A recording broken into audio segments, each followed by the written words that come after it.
Hello and welcome to another Wineword Italy review. Today we're off to central Italy, to the Chianti region of Tuscany, and the winery which produces these two wines is in Gaiole in Chianti, which is between Montevarchi in Valdarno and Siena. So let's just check that out on the map. Okay, Florence is up this way, just up here. Siena is here. This way we cross over to Valdarno and Arezzo, and here is Gaiole in Chianti, a small village in the original Chianti zone. Now, first, a very big thank you to JC from La Porta di Vertine for sending these samples for me to review. So let's think a little bit about Chianti. Now, the first definition of a wine area called Chianti was made way back in 1716.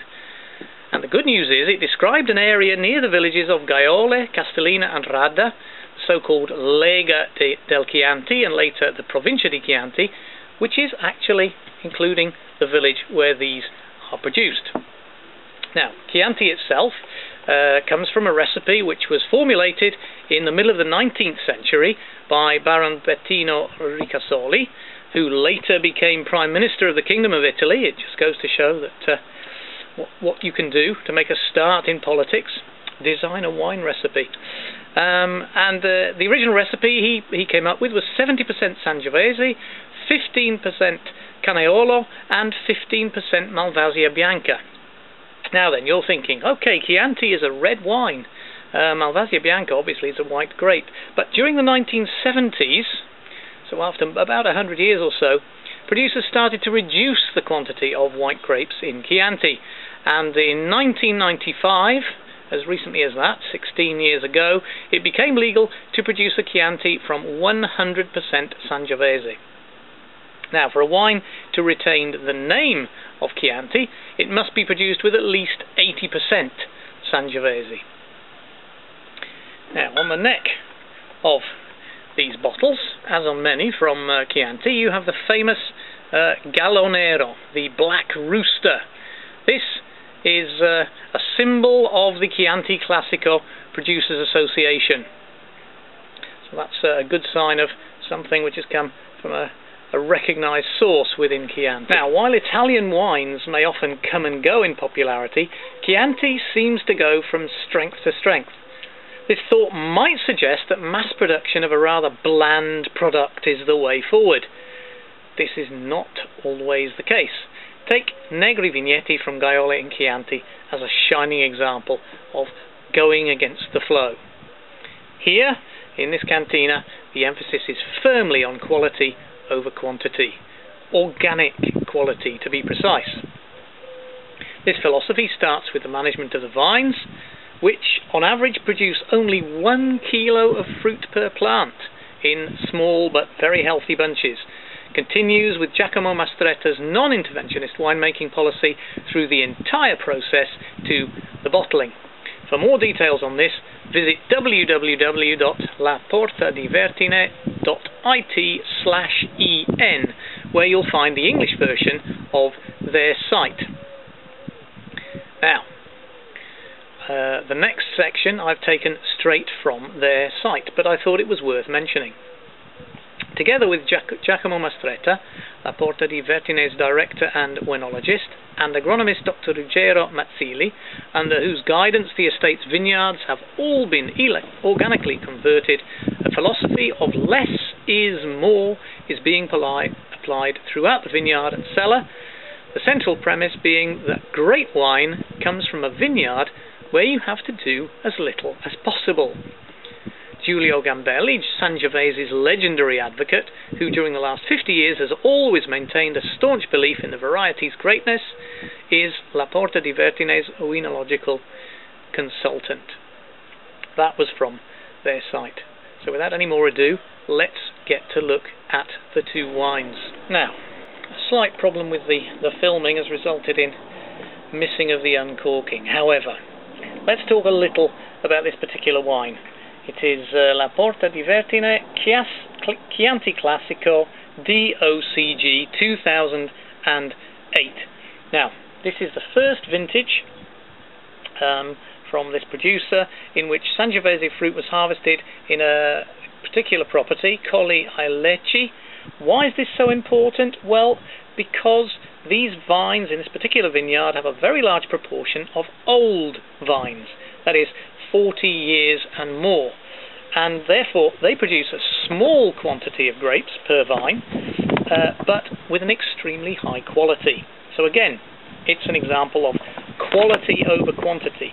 Those the grapes from there were blended with those from the rest of the cantina. Okay, so the fruit arrives in the cellar. It's destemmed but not crushed. Why? Well, this delays the beginning of the fermentation and helps to create a more regular and lower fermentation temperature. That's important in this particular place because the temperature is not controlled. It is allowed to proceed naturally.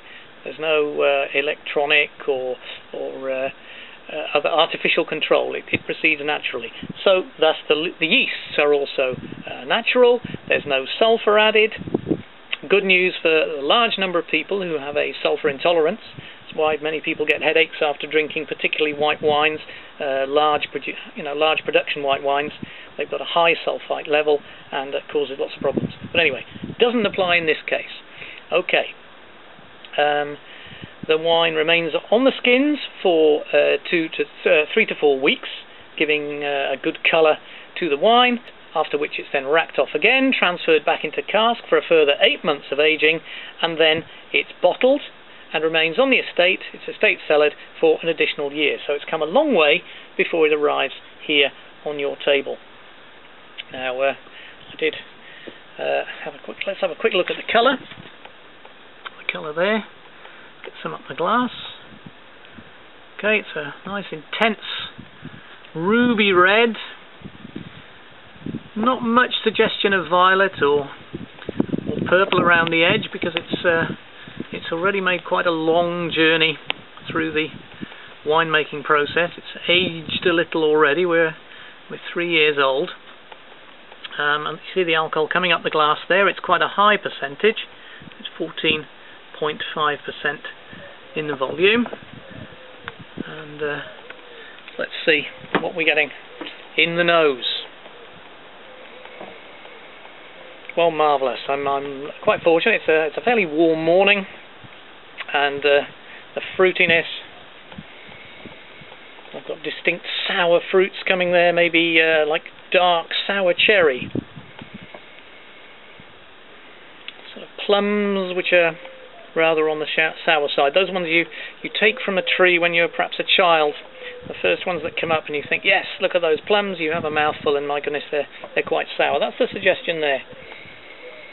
But the scent is in no way unpleasant. There's a nice woodiness there too. The casks really have imparted something special to this. So, and as a fully natural winemaking process would suggest, there is no hint of anything chemical whatsoever in there. So let's get a taste going and see what we get. Cin-cin.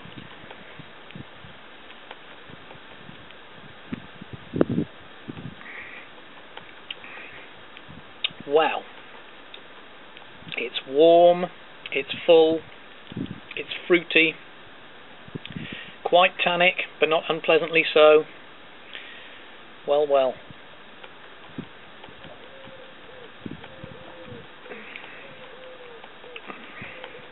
That's very, very smooth. It's still got that young suggestion. Yes, you've got the taste of the tannins there. It's been sitting in barrels for a while, but it's still got the sort of the vigour of a younger wine. Very pleasant sensation altogether.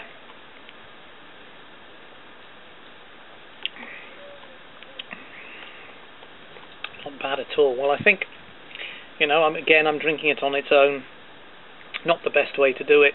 Something like this, you'd be with a nice meat dish, maybe a pork dish, maybe something with a kind of sort of stewy end of things might be quite pleasant. A stewed pork, a stewed beef, or a medium mature cheese to fully appreciate it. But certainly very pleasant, and a very rather different kind of Chianti. I've had several. I haven't reviewed any as yet, but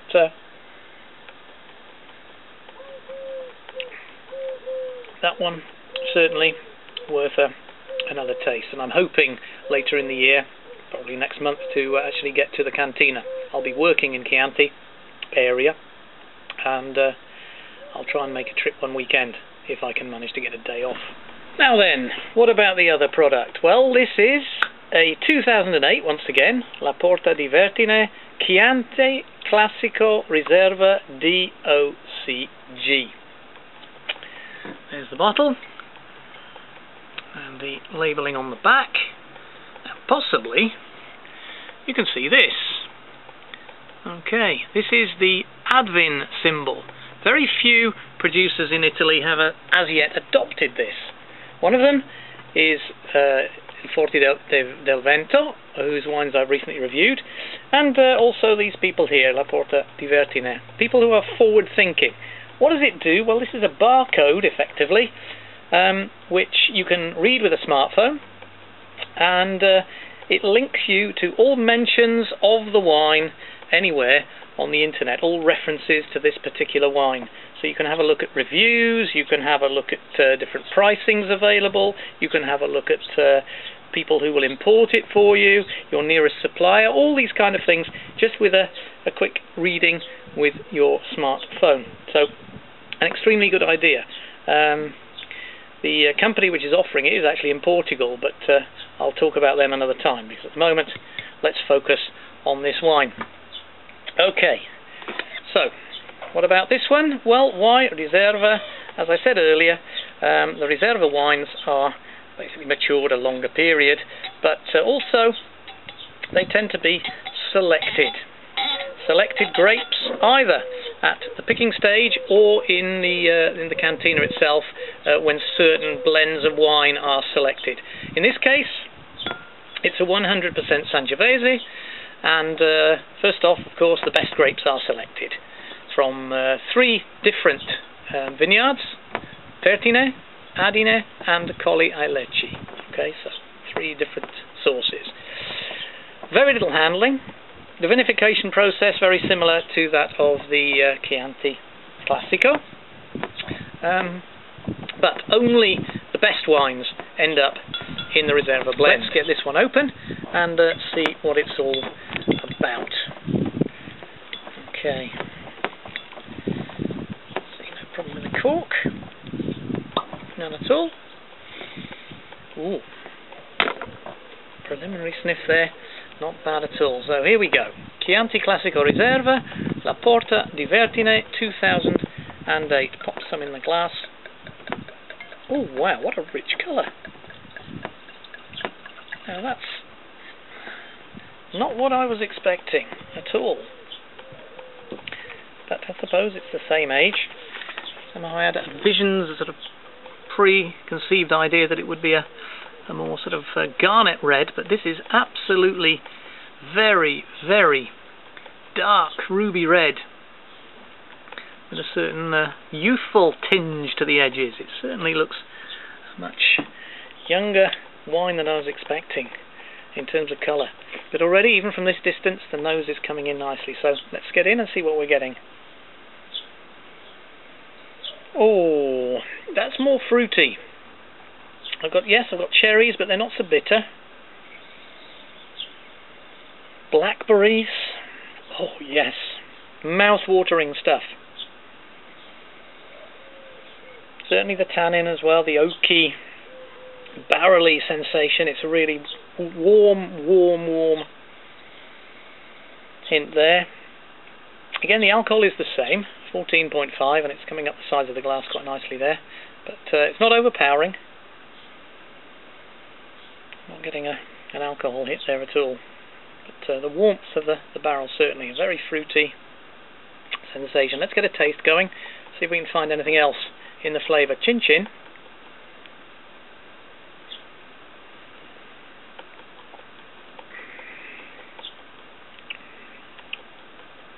Much warmer than the Classico in taste. It's smoother, more gentle, but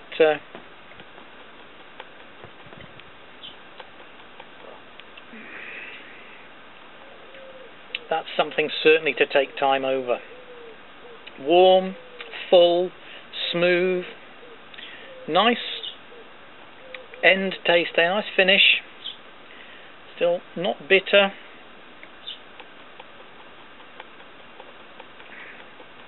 But you know you're drinking something that spent a lot of time in preparation. It's it's a more complex flavour. A lot of things going on there. Really rather nice. Now what am I going to drink something like this with?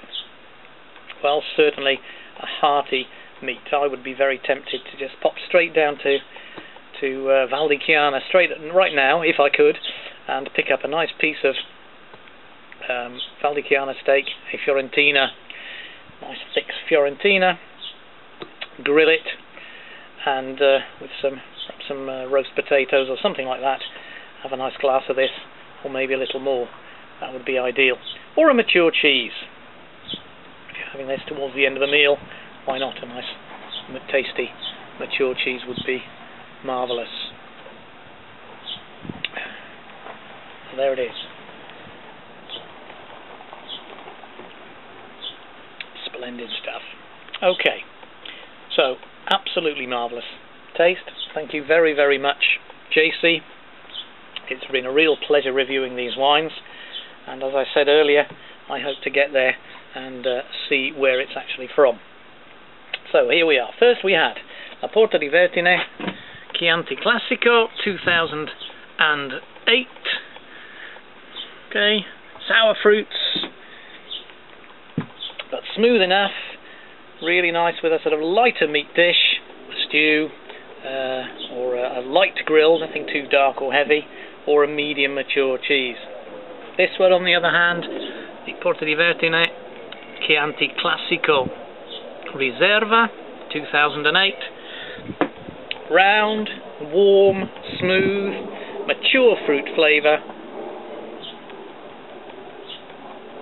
Just to confirm, and ideal with a hearty roast, a beautiful Chianti, Val di Chiana rather, steak, a Fiorentina or something like that, or a mature cheese. Been a pleasure.